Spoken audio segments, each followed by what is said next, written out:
As we discussed earlier, Roger Goodell and Tom Brady head back to New York federal court today. Both of them are required to be present, and Judge Berman is pushing them to settle. For Brady, it will mark the third time he's had to miss practice this month for a lawsuit.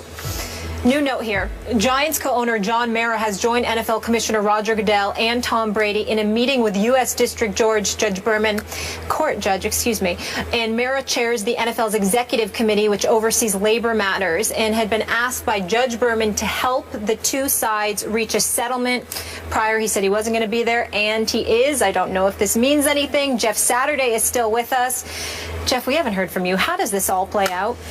It's not going to happen today. I can tell you that. It's you're looking 3 or 4 more days before the settlement talks really get interesting. Everybody's still posturing. Everybody's still holding tight to their camp, what they believe. The game is still, we're still 10, 12 days before anything really has to happen. So everybody's still holding out and waiting out and hoping we can get this settlement done. At the end of the day, for the NFL, this is not good. Having one of the best players in your game and the commissioner in a battle coming up to the start of the season, which possibly could be 4 games.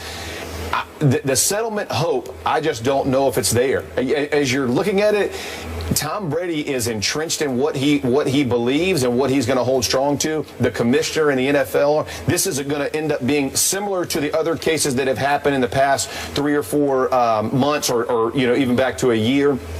A process question.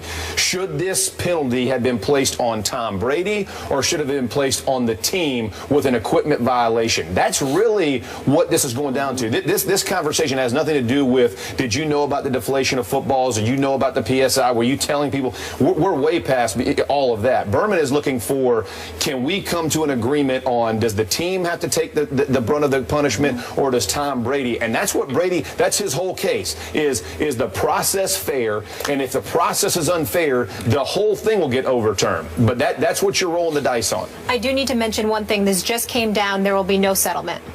So Judge Berman will be asked to rule. I know. In court. Yeah, there's going to be no settlement. We just heard that from. I think we all agree that although Judge Berman was pushing for a settlement, the way these two guys had dropped anchor, nobody was moving. They were locked in. Commissioner Roger Goodell, since he's taken office, has made the owners more wealthy than they already were. But that's not his #1 job. Handing the Lombardi trophy to the owner of the winning team in the Super Bowl, that is not his #1 job. Commissioner Roger Goodell's #1 job is to protect the integrity, the competitive integrity of the National Football League. There are some incidents, and you'll know what I'm talking about, Skip. In the Dallas game in the playoffs, there was a flag thrown for pass interference. It was picked up. You go to Green Bay, your same Cowboys, there was a catch that wasn't a catch. And then you had a team on the 1-yard line throw a pass that possibly cost them the Super Bowl. People start to think, if the people ever believe that what they're watching on Sunday is not on the up and up, you got WWE. And if you ever lose that, it's never coming back, Skip. People believe, no matter how big a disadvantage, that their team has a chance. Okay, I will give you that as far as you want the integrity of the game. However, in the same year, we had Minnesota heating up footballs because of the cold weather. First time offense. Okay. This is his first offense. This is Tom Brady's first offense. So what I'm saying is, had we just dealt with the equipment issue on that, it's a $25,000, $50,000 fine. It was reported that they had won. That's why think about all the people that was at that championship game. Right. Troy Vincent, everybody that was somebody other than the commissioner showed up at that game. So they actually knew something could possibly go down, Jeff. Yeah, okay. I'm with you. I'm just saying, if we're talking about a competitive advantage. Yes. Had it been dealt with on the equipment side, it never had to get to this. That is my point, is that had Brady said, yes, I like my footballs a certain way, I understand they're a certain way, I didn't know it was Brady. I've never had a referee bring me the ball and say, this is too deflated, you need to put air in it. If they did, I would have said it. I apologize. I didn't know. I never specifically stuck a needle in it and said I need it to be this. We all feel the balls. Every quarterback in the game feels the balls. We all do it this way. I didn't know exactly what I was doing. it would have been dealt like in an equipment fashion. But he took the. I agree. He took the approach. And then it spun. So now we're dealing with the cover up instead of the actual offense. And so to your point with the commissioner, I do understand that you have to protect the integrity of the game. However, there's a lot of different things that happen in our game that get dealt with in fines and this kind of thing, as opposed to 4-game suspensions and taking a guy. In the NFL, what does the F stand for? Football. Gotcha. That is the most fundamental thing that you must protect. I'm with you. He did. You and I both know, Jeff. You've been in locker rooms. You know, equipment guys don't tinker with your equipment unless you ask. 100%. And you actually think that? Think about it. No. There's 32 teams. There's probably 3 guys that work full time with those footballs. Right. You actually think they would do something to mess with a football? And that's what I'm saying. That's where the whole thing derailed. Is that when you got up on television after the AFC and said that, every player in the NFL, and here I was, Mark Brunell, those guys, they lost their mind. I agree. Because they took that intensely. So Shannon dug in early on, just after the Wells report came out, and he dug in again to start this show today, and you said Tom Brady cheated and he lied about it. More probable than not. No, you said he cheated and he lied about it. You are convinced that's what happened. More probable than not. Okay. I'm 50.6%. Now you're wishy-washy about it. I'm using here's the standard that the NFL use, Skip. Okay. They don't need definitive proof. Okay. They don't need eyewitness testimony. They don't need DNA. Here's my standard. More probable than not. Here's my standard. Tom Brady, 100% innocent as charged, as convicted early on in the court of public opinion.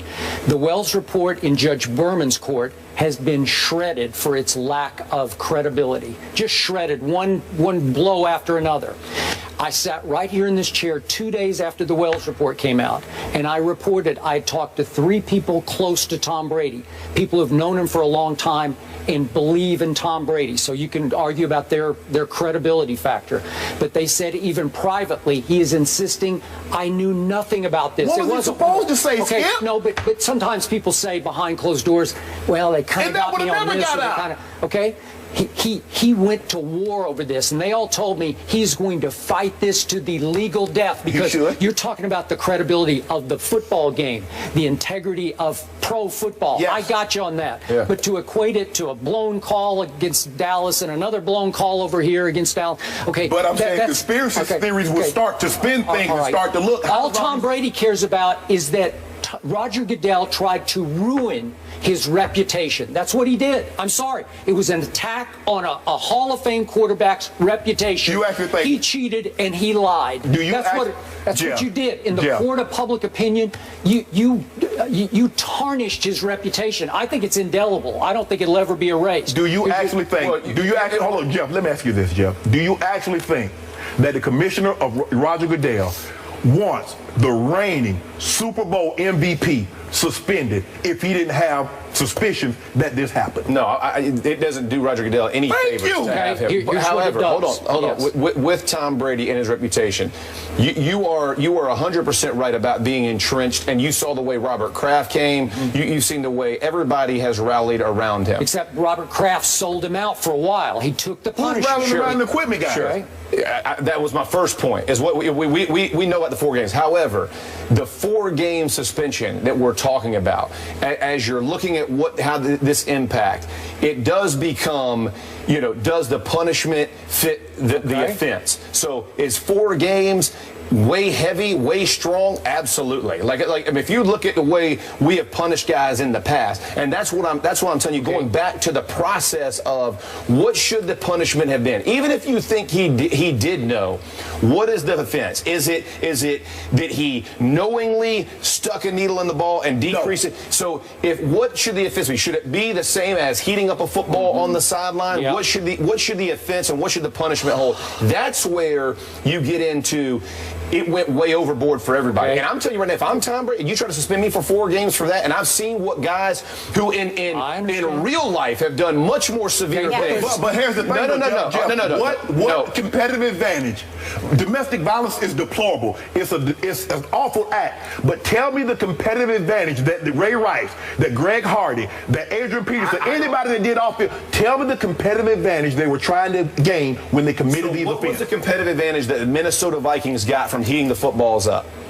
It's the same. So whatever fine or And they whatever got a, punishment you have for them, I'm saying start there. If you want to punish the Patriots because of Spygate or whatever else they've done, and you say, okay, as a team, we're gonna ramp up or ratchet up our punishment because of what they've done. But this is Tom Brady's first offense. Yes. And so as you're looking at what he did, how do we get outside of the realm? The only reason you're getting outside the realm is because of the denial of it. So again, we're fighting with the cover up as opposed to what the offense was. If the offense was the same competitive advantage as Minnesota, who heated balls up, whatever that does to the football, and Tom Brady deflated it, and the Patriots never got a warning. Okay, right. So as you're looking at that, that's not what I was told. I'm not talking about the team. I'm talking about the player. That's what I'm saying. And now you're comparing what he did with what guys have done off the field. I'm saying, in my opinion, those two don't even come close. No. So whatever, if there was a suspension, if there was a fine,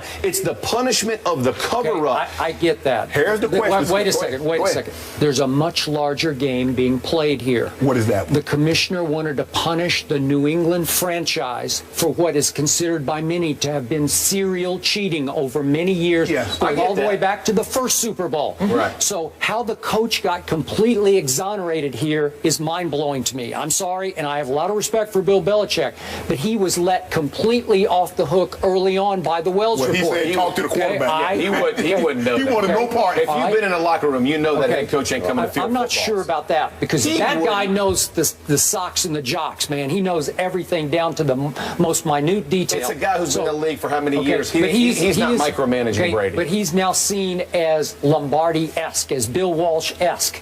Agreed. And Robert Kraft is one of the most beloved owners and respected owners in the league. So you can't go after that guy or the coach. So you pick on the 38-year-old quarterback who might be in his last couple of years in the league, and you say, we have to nail it on somebody, so we're going to frame the quarterback. Frame. Frame. No, frame. It's going to come There's down. no direct evidence. Berman concluded. It's going to come down to Article 46 that the owners and the players, does Commissioner Roger Goodell have the authority to suspend Tom Brady for 4 games for what he deems is conduct or integrity. Detrimental. Okay, that's the issue. Let's see what the court rules about that. And listen, and the NFLPA is going to say this is an issue of equipment. This is not an issue of conduct detrimental. This is an equipment issue. It should be handled to the team and the team alone. That's going to be what the judge has to decide. So Berman, process. He'll just throw up his hands and say, take it to the appellate court. That's what's going to happen. The process. And Tom Brady will get an injunction, be allowed to play the first 4 games. Okay, is that That's what I believe. I'm betting a salmon on that. I would be shocked. I would be shocked at that. I mean, I like where your head is. Now you talk about just ramping up all kinds of people watching games. Well, we're going to tear it up. They're winning. We're dropping banners. We're doing all kinds of things. Week 1? Is that what we're calling? Yeah, that's what I'm calling. All right. Ring ceremony week 1.